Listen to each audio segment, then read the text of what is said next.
Hi, everybody. Dr. Patrick McGrath here, back for another one of our fun educational drops that we like to do. Today's topic, what have you spent millions and millions of hours doing and still don't feel like you've done enough?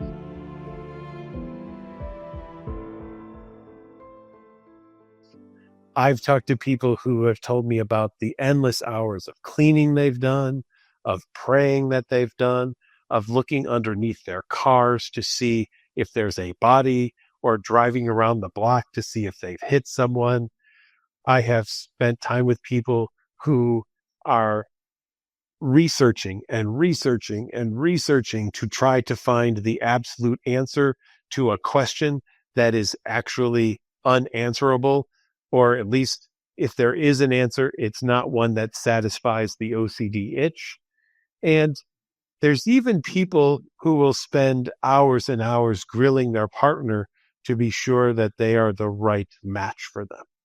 Of course, when any of these are driven by OCD, they are never going to be done enough to satisfy OCD. Why? OCD is unsatisfiable. Not one person in the history of the world with OCD has ever heard this from OCD. Hey, thanks. You gave me the answer that I finally wanted. I really appreciate it. I'm going to go now. It's been nice being with you. That's never happened. That's not going to happen. That, therefore, is not the goal of treatment, and it is not what we are looking for out of therapy.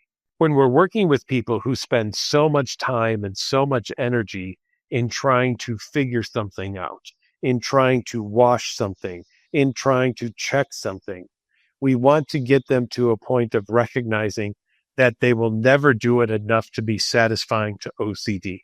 OCD is insatiable. You cannot feed it enough to the point that it's full. So instead, we want people to recognize that they can handle not having that completeness. They don't need to do everything to the OCD standards. They can allow for doubt. They can allow for discomfort.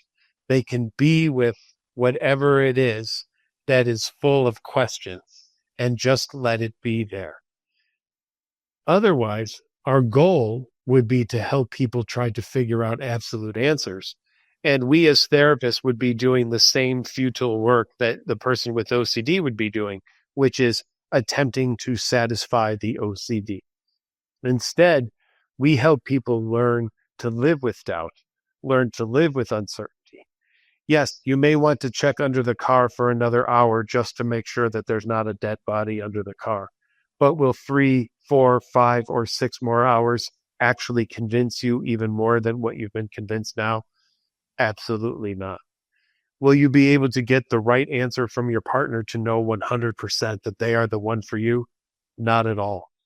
Can you ever wash your hands enough, no matter how hot the water is or how many chemicals you put on it, for OCD to say, finally, you are now clean to the level that you have 100% assurance that you will not get some kind of disorder or disease or whatever it might be? No way. Can you ever pray enough to assure that you will spend the afterlife in the place that you hope to spend it? Never.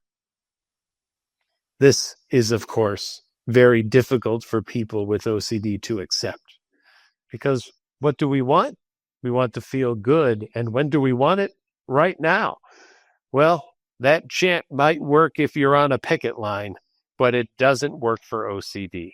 It never leads you to getting to what you hope for, which is that absolute nirvana, aha experience that OCD wants you to have, because no one's ever had. So here's the deal. If you want help with this, if you want to learn how to handle living with OCD instead of trying to satisfy OCD, you can. And you do that through exposure and response prevention therapy. You allow yourself to learn that you can handle the things that are uncomfortable. It doesn't matter what those thoughts or those images or those urges are. We're not here to try to satisfy OCD. We're here to live our life. And we're humans. We're imperfect. We're creatures that have doubt and disgust and shame and guilt. And we have all of these things. And it's just part of being a human. And it's not necessarily a bad part of being a human, but OCD says that it is. You are allowed to have the full range of feelings You are allowed to experience anything. And just because OCD says that you shouldn't doesn't mean that it's the right arbiter of all things good or bad in your life. I would contend that if OCD was helpful, my job would be to give it out to people. I would go up to folks looking like they were struggling, saying, "Hey, seems like you're having a rough day. Have you considered some OCD? I think it might really help the situation a lot. Here, let me give you a compulsion to do." I would never do that. And I hope you hearing that, you're thinking, "Boy, well, that would be ridiculous." Of course it would be ridiculous. We would never do that to anybody. If you wouldn't give that to anybody else, why hold on to it for yourself? You know, one of my favorite sayings is, in order to be brave, you first have to be afraid. And we know that in doing ERP, there's going to be some fear in giving up those compulsions and not doing what OCD wants you to do. So I ask you this: be brave, challenge OCD, don't do that compulsion. Take that first step into living the life that you want to live and not the life that OCD wants you to live. And see that just because OCD says something doesn't make it true.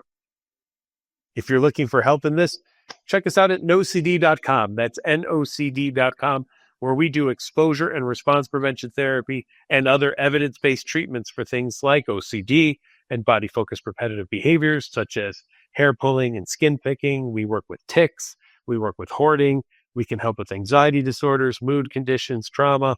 We are here to assist you. So again, go to NOCD.com. That's NOCD.com. And start on the path of getting the help that you need to live that life that you want to live and not the life that OCD wants for you. Hope to hear from you soon.